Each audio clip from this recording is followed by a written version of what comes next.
So first of all, there's a couple different people that are stepping forward that's here.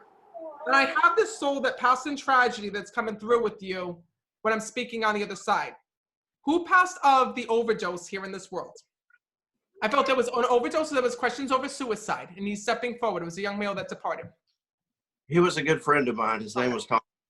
So no, what happens is, and you don't even have to give me his name, what happens is that when you're here, your loved ones step forward and speak.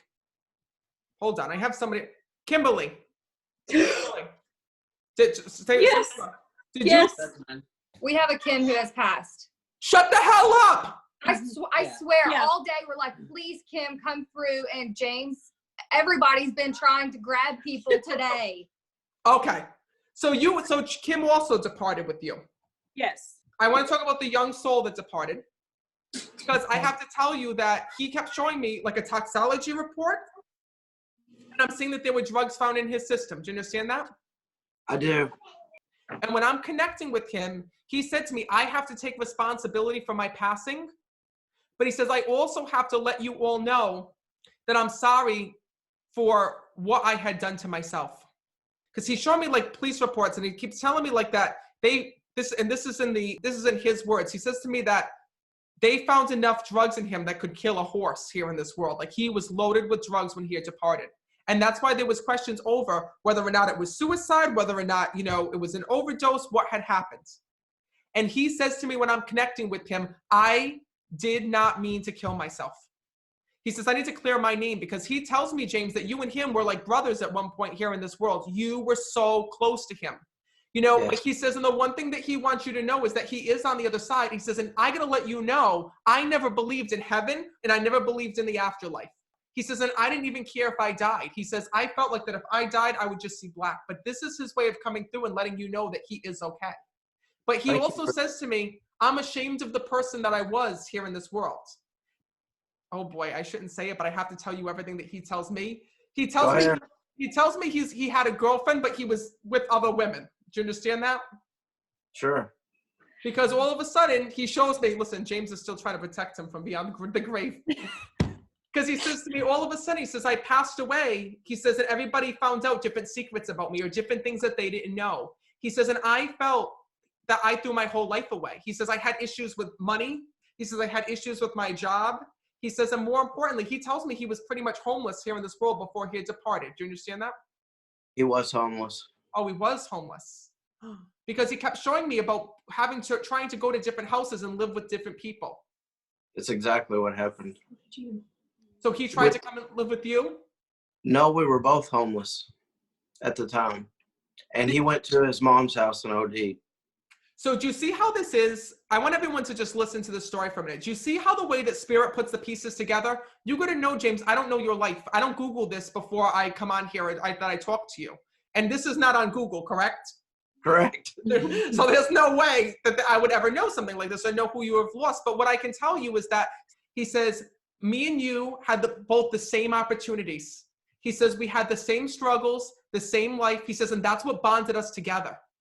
But he also tells me that you both had the opportunity to change your life. He says, and I didn't get mine back together. Do you understand that? I do. But he wants to let you know how proud he is of you for the way that you've rebuilt your life, the way that you've rebuilt your family, the way how strong and positive you are. And you know that he tells me that you're a very special person. He tells me that you help other people who are going through struggles and going through the same thing that you went through in your life. Do you understand that? I do. Because there's people he tells me that you help that are facing addictions or facing like substance abuse or things like that. And he says to me, because of that, I am your angel every day. And I am with you every day.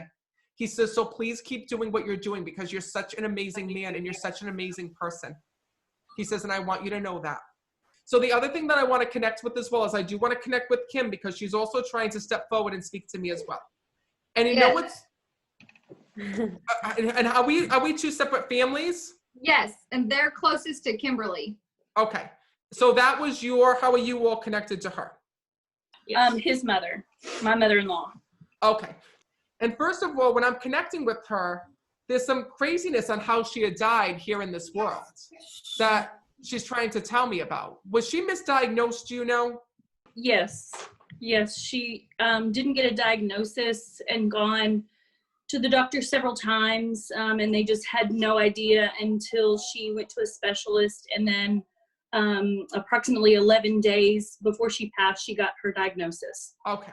There was major bowel issues because she shows me like that she had issues going to the bathroom and that she was always in pain. She goes, and they couldn't figure out what was wrong. And in the beginning, they thought that it was just like, they thought it was like indigestion, and they thought there was a gastro issue. Yes. And then I felt when I'm connected with her, there's a tumor or something that she had right here. Because I keep feeling this tumor, and it was like the size of a child. Do you understand that? Her stomach was extremely distended. Her liver had swollen because the cancer had metastasized in her liver. I literally feel like I'm pregnant right now. Like, she shows me this huge. Yeah. She said, "This is the fattest I've ever been, and I don't know what I'm doing." And she had all these other symptoms, but didn't know why. But that was a symptom, and they didn't see that as a symptom. Listen, I'm not a doctor. I was an EMT, but I don't know everything. And she says to me, whatever was going on, she's showing me images of her body, and she's showing that there was a tumor or something wrapped around. Like, whatever it was wrapped around. She goes, I need to let my family know one thing. She goes, I need you to know that even if I went to the doctor sooner, this was very aggressive. She says, and there was no way that they could have operated or no way that they could have taken this out because of where it was located. Do you understand that? Mm-hmm. She says, so yes, I passed very quickly. And yes, I was misdiagnosed. But the one thing that she's so happy about and that she can step forward and let you know today, it's that when on the other side, she goes, not only am I fine, but I felt like I got to live my life without knowing I was sick. I get to spend time with you. I get to go out and do things. She says, I wasn't laid up in bed. She goes, up until the very end. Do you understand that?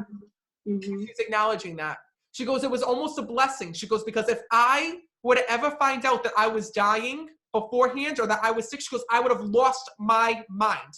Because she was like a hypochondriac here in this world. God forbid she hurt her arm or she hurt something, she'd be running to the doctors thinking she was dying. Do you understand that?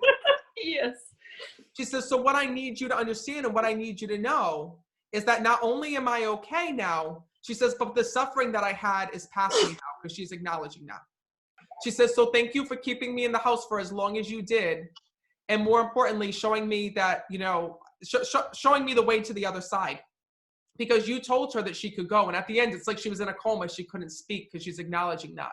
But she felt all of you there. She says, and when I felt all of you there, I knew that where I was going wasn't far. All right.